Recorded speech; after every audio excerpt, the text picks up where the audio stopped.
একটা পাখির পেটের ভেতরে কোনো দানা পানি নাই, কিন্তু আল্লাহর উপর তাওয়াক্কুল করে পাখিগুলো যখন বের হয়ে যায়, বিকেল বেলা পেট ভর্তি করে ওদর ভর্তি করে আবার পাখির নিরে পাখিগুলোরে ফিরিয়ে দেয় কে?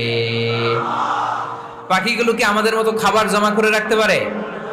আমরা তো 7 দিনের বাজার একবারে করে ফ্রিজে রাখি, পাখিদের ফ্রিজ আছে না? আছে। আমাদের অতিরিক্ত টাকা হলে আমরা ব্যাংকে ব্যালেন্স করে রাখতে পারি, অ্যাকাউন্ট করে রাখতে পারি। পাখিরাও তো অ্যাকাউন্ট করে রাখে না?